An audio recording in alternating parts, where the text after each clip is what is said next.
Okay, and one more question before I go. I know I said that before, but so if I basically, there are times where I'm in a good place. I know I'm on a good disc, and I bring things that I want, and I'm like, oh, hey, the universe brought that to me. This is what I've been trying to get, and now here it is right in front of me.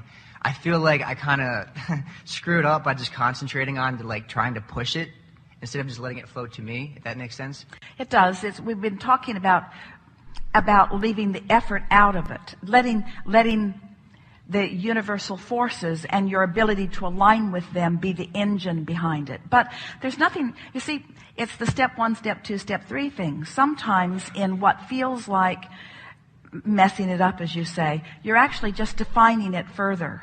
And so if you, as in the conversation that we had just a little bit ago, if you don't beat up on yourself for that further definition, then it serves you. You're going to reach the place, you're fast approaching it, where you're predominantly on that high-flying disc and occasionally beginning to slip just a little bit for clarification. Let that be the way you put this. This was a very clarifying moment. Not I fell off my disc, or not I had a dreaded step 1 moment, or not I'm not living like I was supposed to, but that was a clarifying moment. Because when you think about it, if alignment with who you are is the optimum experience, and we say to you that it is, and if expansion is inevitable, then don't you want to find that marriage between the contrast which causes the expansion and the alignment as quickly as you can behind it? But don't you want to sort of embrace all of it and not be upset about mad at yourself about any of it? Definitely. So if I've taken the past 3 years to sit back and just sift through the contrast of relationship, and I know that now that I'm learning, oh, this is what I want, let's just make it happen. How do I feel like I see what I want, and then I just shower it with love and attention, and then it just, you know what I mean? Well, here's the operative word that is sort of troubling you a little bit. It's in the making it happen. Because in the making it happen, there's enough efforting from a framework of wanting to hurry it or not wanting to miss this. And so there is some resistance within that. Do you feel that you've collected the data and you are now ready to allow it? Oh yeah, I'm ready to roll. So, and do you believe that through what the sifting and sorting that you've done, that you have put the components of this perfect relationship in your vortex? Definitely. And so do you believe now that your singular work is to find alignment with who you really are? And do you trust then that in that alignment that the impulses will come? I do. So if the impulse comes and it feels good, follow it. But if the impulse comes and it feels like efforting, then back off a little bit. We started to talk about that earlier, and this is a better time to do it.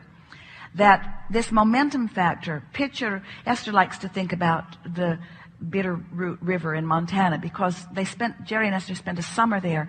They had a car that they towed behind a motorhome, and they would take both vehicles up, and they would put the boat in the water and float to the other vehicle, and they would spend all day doing it.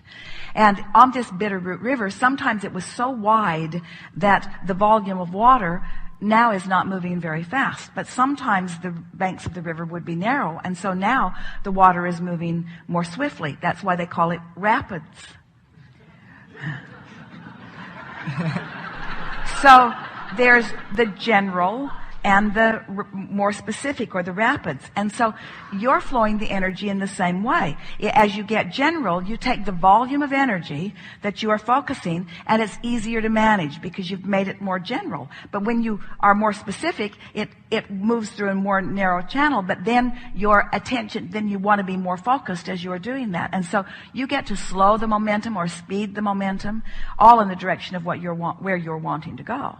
But what if I feel like I'm already pushing it in a good direction? Am I just too impatient? What we want you to feel is that the feeling of impatience means something is out of whack.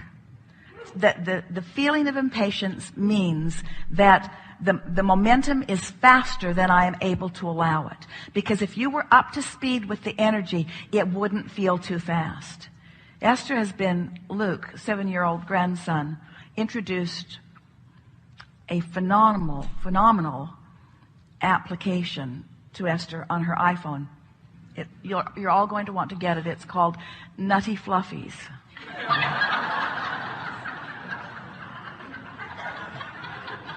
And it's all about momentum. And you fill your little car full of little fluffy critters, and then you control the momentum as they go up and down the roller coasters. And if you don't control it, they tumble out. They tumble out and they make sad sounds.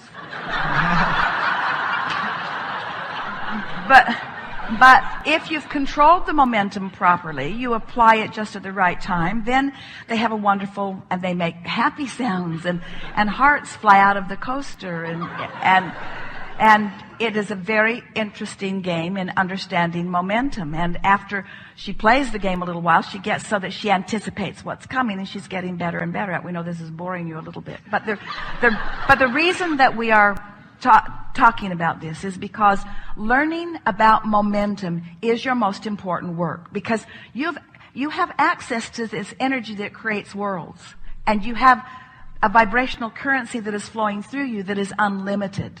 And the only thing that matters is that you have an object of attention to which you are flowing it, and that you are in control of the flow.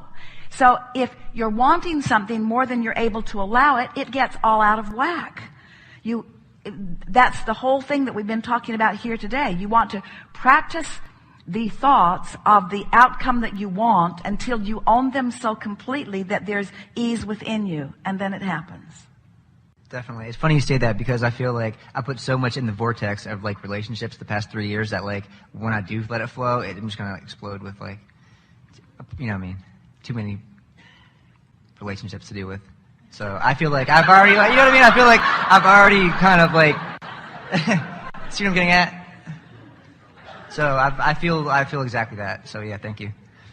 Take it easy and enjoy all of it. And the factor that we want to emphasize with you just a little bit is that if you will just apply this statement, I'm having fun on my way to my perfect relationship. That takes all of the trepidation. It takes all of it puts it in balance. I'm having fun along the way to my perfect relationship. I'm having fun along my way, which means I'm in perfect balance now. I'm in perfect balance now. I'm in perfect balance now. I'm in perfect balance now. So it turns out that the relationship that you're seeking is the object of attention that gives you the reason to enjoy this now and this now and this now and this now and this now. Where so many people, whether it's a relationship that they're looking for or anything else, it's where they want to be, and in the interim they're not feeling good, which means they can never really get to what they really want, because in the interim, when they are not feeling good, it means they're in a pipe on their way to something they don't want. See how it all works out? You got to feel good to be in the right pipeline. The pipeline that's headed toward what you want. Yeah. We know you get it. Thank you. Yeah.